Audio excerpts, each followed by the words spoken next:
ఉద్యోగ సంఘాల నేతలపై సీఎం రేవంత్ రెడ్డి ఆగ్రహం వ్యక్తం చేశారు. సమరం అంటున్నారు, ఎవరి మీద అంటూ మండిపడ్డారు. మీకు జీతాలు ఇస్తున్న ప్రజలే మాకు ఉద్యోగాలు ఇచ్చారని తెలియజేశారు. మీరు ప్రకటించిన సమరం 97% మంది ప్రజల మీదనా అని ప్రశ్నించారు. ప్రజల మీద యుద్ధం చేస్తారా అని సీఎం రేవంత్ రెడ్డి నిలదీశారు. గత ప్రభుత్వంలో జీతాలు ఇవ్వకున్నా అప్పుడు నోరు విప్పని ఉద్యోగ సంఘాలు ఇప్పుడు సమరం అంటున్నాయని సీఎం రేవంత్ రెడ్డి విమర్శించారు. రాజకీయ నాయకుల చేతుల్లో పావులుగా మారకండని ఉద్యోగ సంఘాల నేతలకు ఈ సందర్భంగా ఆయన సూచించారు. ఏవైనా సమస్యలుంటే చర్చకు రండి, చర్చిద్దామని సీఎం రేవంత్ రెడ్డి పిలుపునిచ్చారు.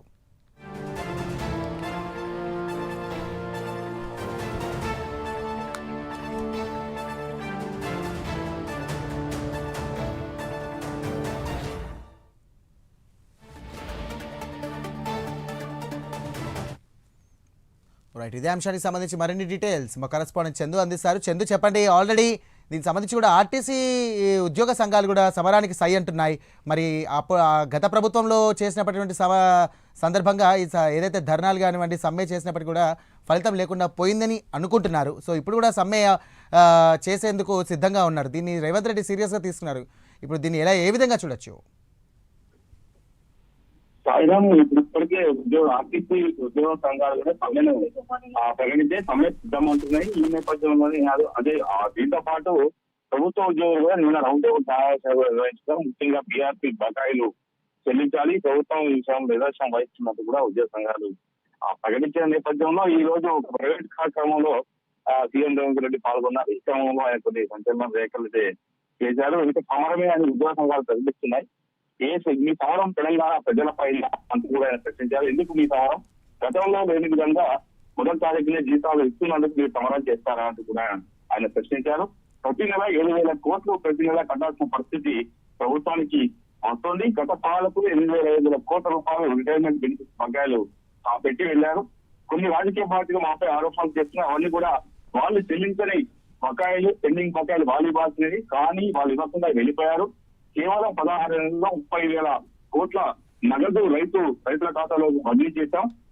విస్తరించడానికి చెప్పి కూడా విశాఖ బకాయిలు పెట్టి వెళ్లారు. విద్యుత్ ఉత్పత్తికి బొగ్గు కొనుగోలు చేసి సిగరెట్ బకాయిలు కూడా పెట్టి వెళ్లారు. ప్రాజెక్టు కట్టాలని చెప్పి కూడా కాంట్రాక్టులకు బకాయిలు పెట్టారు. 11% వడ్డీలు అప్పులు తెచ్చారు. ఇంతగా దుర్మార్గం ఉంటుందా? ప్రభుత్వం అంటే మేము ఒక్కరే కాదు, మనమంటే కలిసిపోయిన ప్రభుత్వం అంటే కూడా ఆయన ఉద్యోగ సంఘాలకు చురకలంచే ప్రయత్నం అయితే చేశారు. ఖచ్చితంగా మనం అయితే పాలకులం కాదు, సేవకులం అంటే కూడా వాళ్ళని కొద్దిగా ఎప్పించే ప్రయత్నం అయితే చేశారు. ప్రభుత్వం ఆర్థిక ఇబ్బందుల్లో ఉన్నప్పుడు సహకరించాల్సిన ఉద్యోగ సంఘాలు సమరం అని చెప్పడం సరికాదు అంటూ కూడా ఆయన ఎంతో పలికారు. ఎవరిపై సమరం? ప్రజలు కష్టాలు ఉన్నప్పుడు వారికి అండగా ఉన్నటువంటి బాధ్యత ఉద్యోగ సంఘాల నాయకులపై లేదా అంటూ కూడా ఆయన చెప్పారు. ఉద్యోగ సంఘాల నాయకులకు విజ్ఞప్తి చేస్తున్నా, ఏదైనా సమస్య ఉంటే చర్చించుకున్నాం, సమరం చేయడానికి మనం ఉండకూడదు, ప్రజలకు సేవ చేయడానికి ఇక్కడ ఉన్నామంటూ కూడా ఆయన చెప్పుకొచ్చే ప్రయత్నం చేశారు. ప్రజలపై యుద్ధం చేసిన వారు ఎవరు కూడా బాగుపడిన చరిత్రతే లేదు అని చెప్పారు. ప్రభుత్వాన్ని అస్థిరపరచాలని రాజకీయ పార్టీ గుట్టల్లో కూడా ఉద్యోగ సంఘాలు పావులు కావద్దు అంటే కూడా ఆయన ఇటవ పలికారు. కొత్త కోరికలతో ధర్నాలు చేస్తే నిన్న వ్యవస్థ తిప్పబోతుంది. బాధ్యతగా వ్యవహరించాల్సినటువంటి ఉద్యోగ సంఘాలు బాధ్యత మార్చి వ్యవహరిస్తే తెలంగాణ సమాజం సహించాలంటూ కూడా హెచ్చరికలు కూడా జారీ చేసిన పరిస్థితి అయితే మనకు కనిపించింది. ముఖ్యంగా అప్పులు పుచ్చా ఏదైనా చేయొచ్చు, కానీ ఇక్కడ కూడా అప్పులు పుట్టే ప్రయత్నం అయితే కనిపించడం సీఎం యంత్రమే దీనికి పరిష్కారం అంటూ కూడా చెప్తున్నారు. కాబట్టి ఉద్యోగ సంఘాల నాయకులు కూడా రాష్ట్ర ప్రభుత్వం మన కుటుంబం పరువును బజారుకు ఇచ్చవద్దు, రాష్ట్ర ఆర్థిక పరిస్థితి దెబ్బతిన్న పరిస్థితిలో నన్ను కోసినా కూడా వచ్చే ఆదాయం నేనేం చేయలేనంటూ కూడా డైరెక్ట్ గా ఆ ఉద్యోగ సంఘాలకు చెప్పిన పరిస్థితి కనిపిస్తుంది. ఎందుకంటే గతంలో ఆర్థిక విధ్వంసం చేసినటువంటి వ్యక్తి ఇప్పుడు ఫామ్ హౌస్ లో హాయిగా పడుకున్నారు. ఉద్యోగ సంఘాల నాయకులు ఇప్పుడు కావాల్సింది సమరం కాదు, సమయం పాటించాల్సినటువంటి అవసరం ఉన్నట్టు కూడా అందరికీ విజ్ఞప్తి చేస్తున్నా.